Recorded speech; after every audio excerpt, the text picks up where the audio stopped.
Yeah, that's right. I'm wearing the fishing hat, Sean Caldwell. I'm going to do it, damn it. Listen, everybody worries about, hey, what are these kids doing with all this NIL money these days? What are these kids doing on social media? Look, in the case of Jayden Higgins and Jalen Noel, at the very least, the most notable thing I can find that they've done on social media is what many of you noticed this weekend, which is they had a fishing TikTok channel that's been dormant for a year or two. That's notable too. They're not even all that active on it. You're gonna like these kids.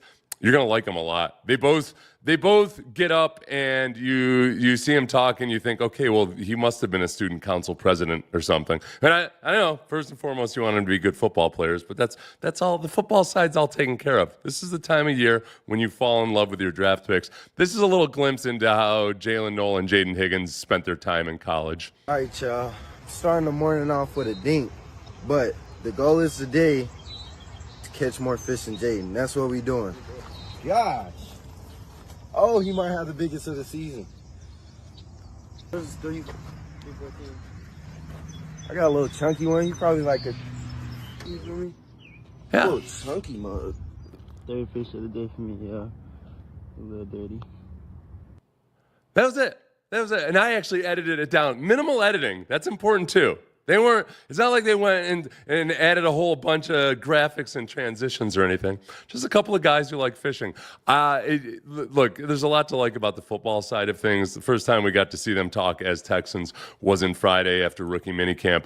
And, they said a lot of similar things, having both come from Iowa State. Nick Caserio, for those of you who are just catching up on the draft, Nick Caserio treated the draft like I do my Christmas shopping. He said, I'm going to go to 2-3 stores max, and that's where everybody's getting their presents from. For me, it's a department store and Amazon. For Nick, it was, all right, Minnesota, we'll grab up a UDFA from Minnesota also, Iowa State, USC, and then maybe on the way home, we'll grab a Penn State or a Rutgers or something. And he liked what he saw from the guys at Iowa State in their program. He spoke very highly of Matt Campbell. We'll get to a little bit of Matt Campbell dynamic here. But here's Jaylin Noel on how his friendship with Jayden Higgins developed. Yeah, we really similar people in how we approach the game. We both love the game, curious within our games, trying to find ways to get better. And then it just really grew to having a connection off the field, finding out we like to fish together, just having those conversations. So the more and more we were able to talk and work together, then we found those loves that we had in common outside the game and really just grew our relationship. Fishing is a great breaker down of barriers on guys on an NFL team who fish. It's one of those things in life too. Underrated overcomer of perhaps people's whatever they grew up with racially. I feel like that's one very, very nice common ground for people that fish and find common interests. But on a football team, guys from different backgrounds, if they find out, oh, we both like fishing, guy from the city, guy from the country, guy from up north, guy from down south, and they can teach each other about saltwater fishing versus freshwater fishing. It's a very, very underrated in that regard. Also with guys, usually if a guy on the equipment in the equipment room or in the training staff is a big fisherman, he'll end up having some buddies on the team. It's just, it's nice. Socioeconomic barriers and all that. The one thing that I liked in there about Noel was talking about the curiosity. You go through any great athlete or really productive guys, the coaches or players, so many things they always bring up is staying curious about the game, just always trying to learn more, just trying to add a little bit every year. Tom Brady talks about it. Kobe Bryant talked about it. Larry Bird will talk about it. Curiosity is a really, really good thing. And these kids are such good kids. I feel like an old man now. They just seem like good kids. I like these kids. Here's Higgins on Nick Caley, because we haven't had that much direct exposure to Caley. He's very energetic, but the players have had way more exposure to offensive coordinator Nick Caley. Here's Higgins on Caley. Yeah, Nick Caley, he's awesome. Sending a lot of motivation, really just showing how excited he is for the season and really just getting in here and learning all the new things that they have to install. And then, Coach Ben has been great as well. Really just a lot of install we've been going over, just diving into the playbook. But he's been great as well, for sure. Yeah, and I think the big thing that's emerging now, and I'm trying to not fall into it too hard, is just, man, Nick Caley is so much the opposite in personality, and I think in his focus than Bobby Slowick was, that I got to remind myself it's not always best. You know, girl breaks up with the nice boy and then goes out with a bad boy, or vice versa. You just don't want to try too hard just to go with the opposite. I do think that Nick Caley is much more in the mold of D'Amico Ryans, in that it is about getting down in the dirt, getting dirty, doing the nuts and bolts work, and just being a flat-out football coach, a blue-collar football coach, which is ironic given that Bobby Slowick was hand-selected by D'Amico Ryans. But Bobby wasn't quite a fit in terms of the personality of a lot of the rest of that team. And you look at the swarm mentality on defense, I think a lot of that starts not just with the players you have, but with D'Amico and all those defensive coaches. Those are kind of swarm-type guys. It feels like Caley he's constantly talking about fundamentals. He's very high energy. He's much more like Sean McVay than Bill Belichick when you think about his two mentors in the NFL. But he just feels a lot more like D'Amico. And if what you want is that swarm mentality on the offensive side of the ball, I think you got a better chance of getting it with a guy like Nick Caley. And since I didn't play it the other day when I did Ersery, here's Ersery on Caley. Two unique guys, two funny guys, two guys that got personality, that know a lot about ball, and they're human. You know, they're not robots. They're not out there trying to teach you like a robot. They're going, if there's something, a mistake or something, they're going to try to stop, slow down, fix it, and work from there. Yeah. Like that, the part that one of you guys had brought up a long time ago, and it was one of those things that really stuck with me, and I was annoyed at myself that I hadn't really hammered it more, was that Slowick had never been a position coach before. He's kind of been a high level, just more of a philosophical whiteboard type of guy.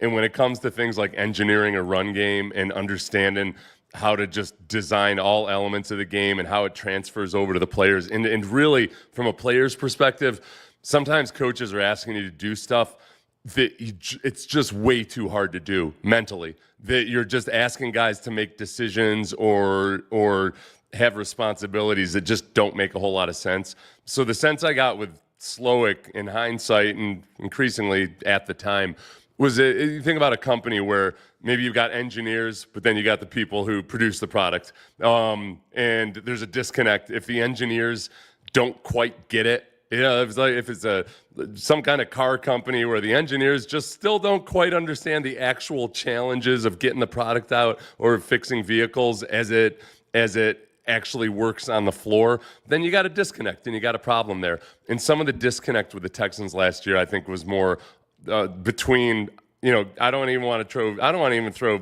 Strausser or Slowick himself under the bus as much as they just didn't have the right connection there. So Cole Popavich, I think, is very much more of a blue-collar guy. Most O-line coaches are blue-collar guys, but he's also got a relationship with Nick Caley already, obviously. Matt Campbell, as we discussed, obviously Nick Caserio has a lot of affection for Matt Campbell. They're both Ohio guys. They've got that connection, but also Caserio just likes the way that Matt Campbell runs his program. Here's Higgins on the influence of Matt Campbell. I would say Coach Campbell, he's a big motivator. A big guy that the biggest thing with him is about team. Being selfless, doing what's best for the team, and ultimately just winning at the end of the day. That's what we did at Iowa State. We won 11 games, the most in program history. So, yeah. He should do it. He should frame it more like Shedeur does and say that. Me and Matt Campbell just turned this program around. But he would never do that because I don't think I have the graphic of it. I don't. Iowa State coach. Let me bring this up. I don't have the graphic and I don't have the sheet in front of me. This was the Iowa State coach, the receivers coach, whose name eludes me right this moment, talked about exactly what he liked about these guys. The first quote was, "They never cared who had the bigger game, who had the touchdowns," said Noah Pauley, Iowa State wide receivers coach. "They knew our game plan revolved around those two guys getting the ball." And then there's one more here of him.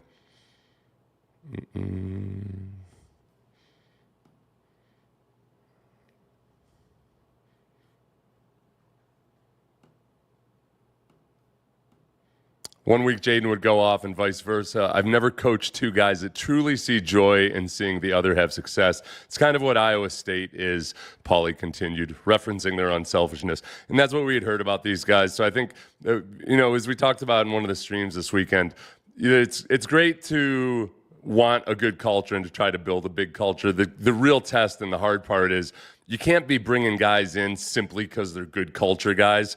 It's got to be a tiebreaker. It's got to be that, all right, we've got two guys graded equally, but man, this guy does everything we want. All right, we don't want this guy. And Caserio had said before the draft that their board is probably a lot smaller than a lot of other teams out there. I think he and D'Amico have gotten a good feel for drafting the right kinds of guys, the guys that they think are going to fit their culture. And going back to D'Amico in San Francisco, one of my favorite answers he ever gave in a press conference, because after we hired D'Amico, I went back and watched all his press conferences from when he was a defensive coordinator. Somebody asked him, hey, how do you create this culture where guys are playing so hard in practice and where they really like the physical side of the game?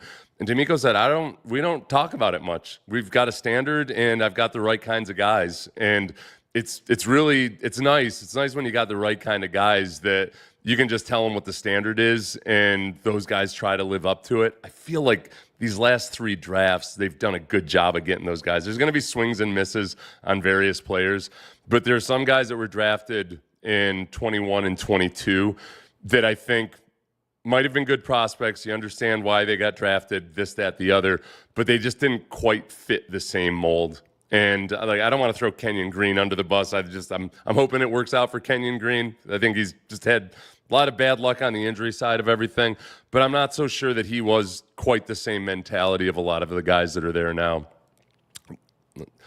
Here's Nico on the new additions. This is the only thing I found from Nico. This is through Jonathan Alexander's Twitter account, if I remember correctly. What did you think about the Texans drafting Jaydin and Jaylen from the same They got team? some dogs. They got some playmakers, man. They know what they're doing. D'Amico, Nick, they know what they're doing. You got Nick, Caley too, the OC, man. So it's gonna be fun. It's gonna be a great year, man. I can't wait to get going.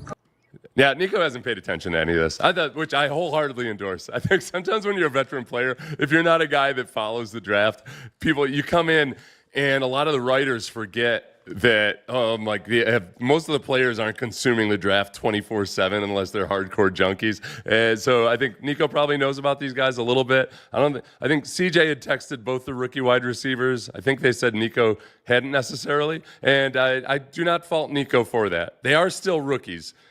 Everything doesn't have to be kumbaya all the time. They'll show up if they can play, they can play. But it's nice in terms of the symmetry of having. Man, Nico Collins is going to be able to teach Jayden Higgins a lot about playing at that body type, similar athleticism, all of that. And then meanwhile, you've got Christian Kirk, not to mention Braxton Berrios, who mostly is going to be hopefully a huge addition on special teams, but he's also been a smaller wide receiver in the NFL for a long time that can work with Jalen Noel. Cam yesterday on the live stream had said something about Braxton Berrios at the end. And I feel bad because I kind of just hurried through it because I was ready to go eat tacos. And it's true that Braxton Berrios has probably been under discussed. I accept responsibility for that. One more from Jayden Higgins. Jayden Higgins on, I can't remember what this one is about. Here's Jayden Higgins. I love Keenan Allen, the way his releases are and things like that. This is the receivers that he likes to watch or who have an influence on him. Start it right from the beginning. I love Keenan Allen, the way his releases are and things like that. Devontae Adams. There's so many great guys in the league. I like to watch everyone, honestly, but yeah, some of those guys.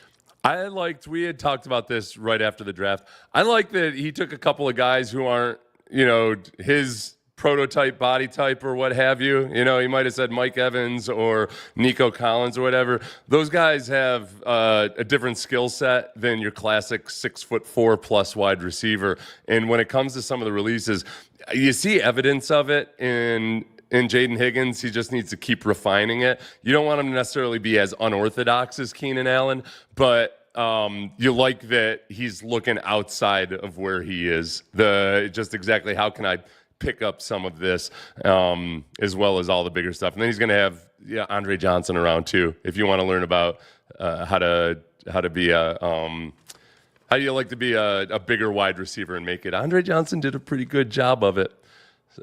Somebody points out that it was my cheat day. No, I'm currently the only thing I'm really hammering right now is refined sugars of any variety, and the hidden ones especially that come in processed food. Right now my focus is on refined sugar. I will eat tacos as long as the glycemic index gets balanced out a little bit.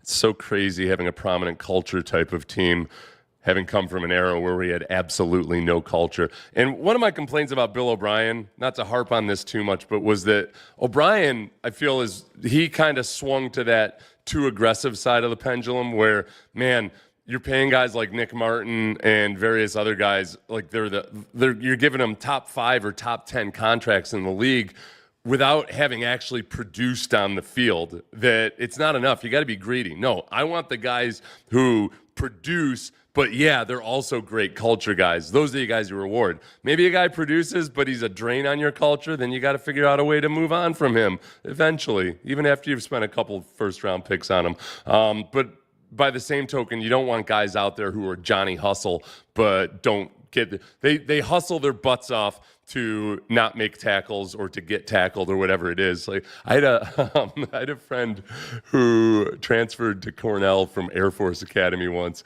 and we were talking about that side of it. It was like, man, you go to the service academies, and those guys, your freshman year, you have to do all the basic training and everything, and you're just moving constantly, and you're doing extra PT aside from actual football training. And he's like, yeah, man, I was in incredible shape.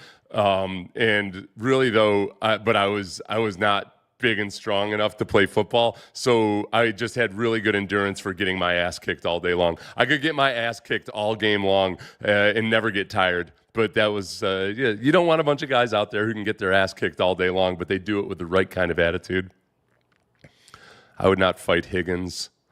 That looked like a Zoom obituary, the one that, as we were reading the Iowa State receivers coach talk about those guys. And the one more I saw from Brandon, PFF was actually complaining that we moved off of Slowick this morning. I'm going to have to go find that. Was it PFF or was it the former PFF employees, Sam Monson and the big guy there? Because they don't work for PFF anymore. They work for the 33rd team. Yeah, I know. Nick Caley, I don't think Nick Caley would have accepted taking a hiatus to go work a couple years at PFF. He doesn't strike me as that kind of a guy. That's why I'm into him. I'm into Nick Caley. Okay. Trevor. Oh, okay. Gotcha. All right. I'm going to call it. I'm going to wrap it up on that. I'm going to do a members only stream later. If you're considering the members only stream, probably going to get at least twice as much content out of me. Very, very affordable, but I answer every question during the live stream, and I try to follow up on the ones that come after the live stream for members. And I also, there are no ads during the members only live stream. So consider it, 99 cents a month. That's the lowest amount they'll allow me to charge you. As far as I can tell, if they've changed that policy, then I'm probably going to keep it at 99 cents. So thanks, everybody.